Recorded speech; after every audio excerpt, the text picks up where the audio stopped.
Your brain is working against you right now, not because it hates you, but because it was built 200,000 years ago when your biggest problem was not getting eaten by a tiger.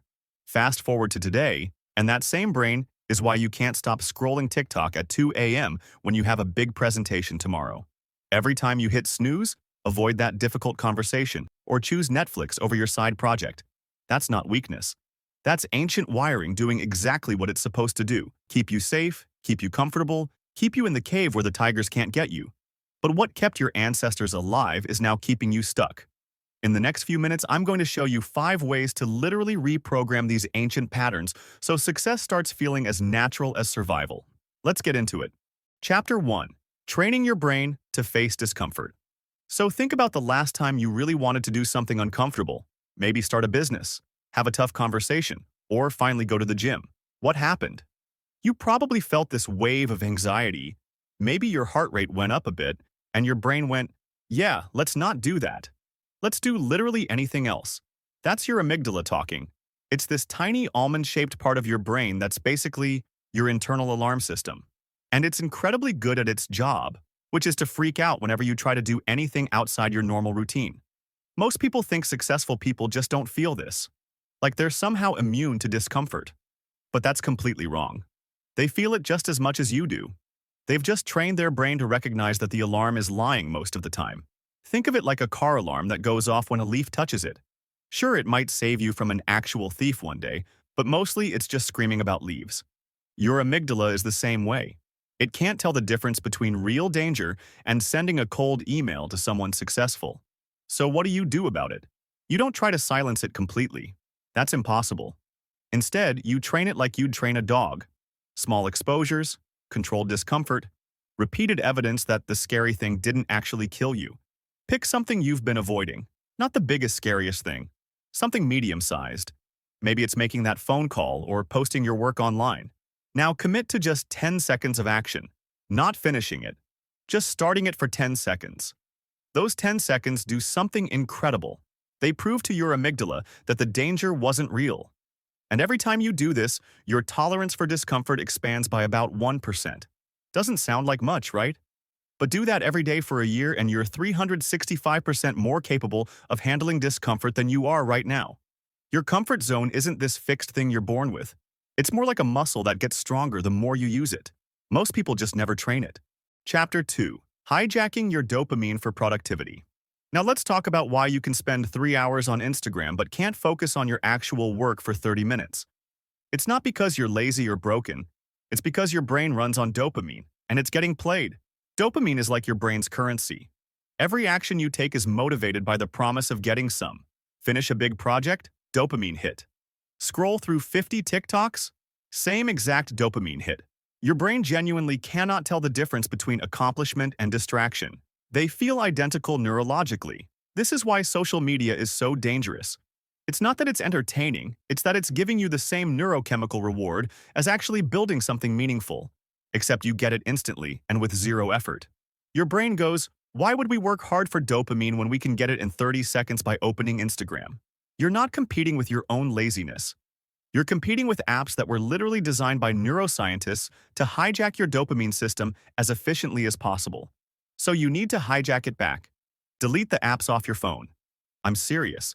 You can still access them on your computer if you really need to, but add that 30 seconds of friction.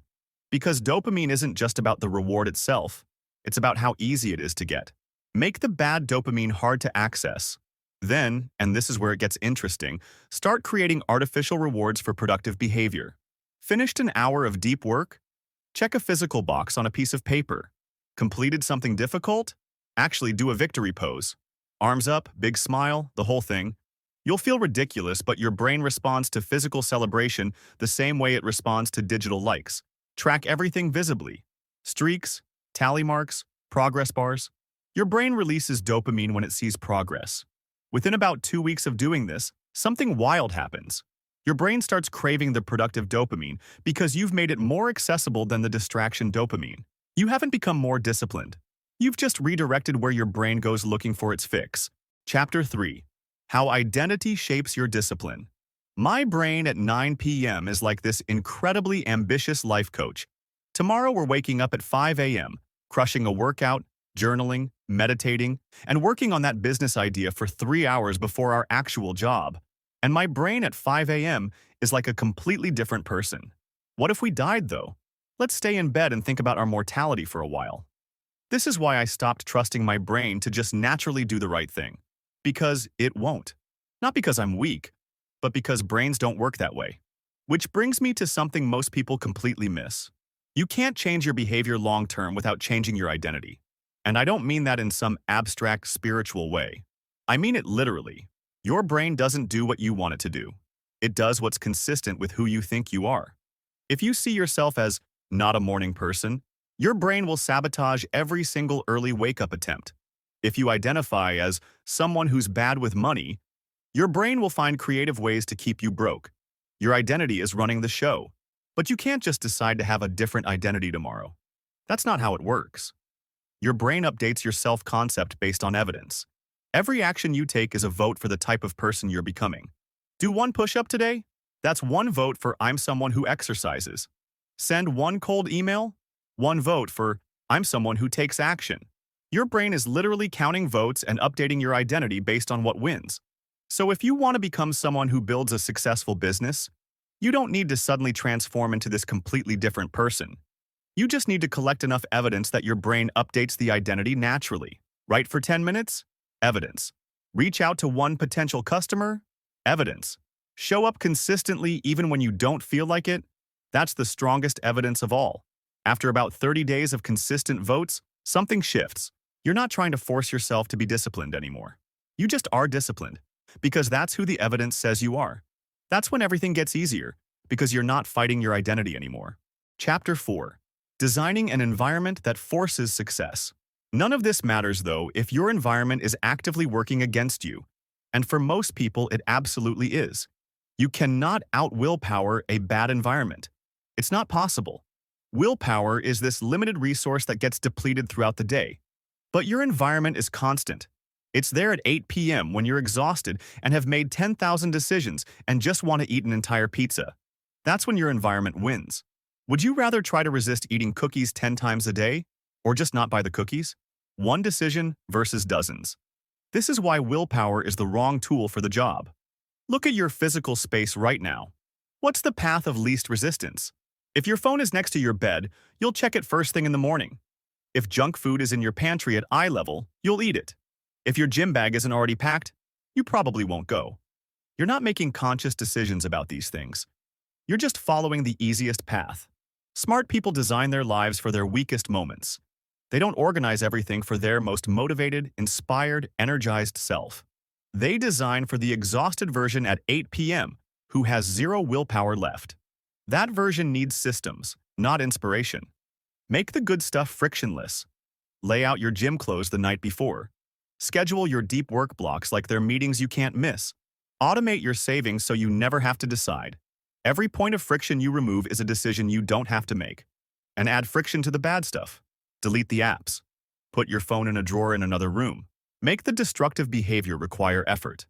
Studies show that even 20 seconds of added friction is enough to dramatically reduce bad behavior. Your environment is programming you whether you realize it or not. You might as well program it deliberately. Chapter 5. The 90-minute window that rewires your brain. One more thing that changes everything. Your brain isn't equally changeable throughout the day. There's this window, roughly 90 minutes after you wake up, where your brain is incredibly plastic. Neural connections form faster. Learning sticks better. This is your biological prime time for transformation. And most people use this window to check email, scroll news, and react to whatever everyone else thinks is urgent. By the time you get to your important work, your neuroplasticity window has closed. You've used your brain's most valuable hours on information consumption instead of creation. It's like having a superpower that only works before 9 a.m. and choosing to watch TV during that time. Protect those first 90 minutes like your life depends on it. No email, no news, no reacting to other people's priorities. Use this time for whatever matters most. Learning a new skill, building something, creating something. This is when your brain actually rewires itself. Then, after that focused work, do something completely different for 10 minutes. Walk, shower, stare at the wall. This isn't wasted time. This is when your brain consolidates what you just learned. Skip this, and you've wasted the learning. Do this for 30 days and you'll make more real progress than most people make in a year. Same 24 hours, just different timing. Look, you don't need to fight your brain. You need to understand that it's running on ancient software and work with it instead of against it. You don't need more motivation or discipline or some personality transplant. You need to apply basic neuroscience to how you live your day. Train your discomfort tolerance gradually. Control your dopamine by controlling access. Build your identity through accumulated evidence. Design your environment so good choices are automatic. And use your brain when it's actually capable of rewiring itself. Most people won't do any of this. They'll keep waiting for the day they suddenly feel motivated enough. They'll keep wondering why some people make success look effortless. But if you implement even one of these, you'll notice something shift. The things that used to take enormous effort will start feeling normal. The person you're trying to become will start feeling like who you actually are. Your brain will stop being your enemy and become your advantage. Pick one of these principles. Just one. Focus on it for the next week. Don't try to overhaul your entire life tomorrow. That's how people fail. If this was helpful, subscribe because I break down how your brain actually works every week. No fluff, just applicable neuroscience. Drop a comment and tell me which one you're starting with. I read all of them. Your brain isn't broken, it's just running outdated software. Time to update it. Thanks for watching.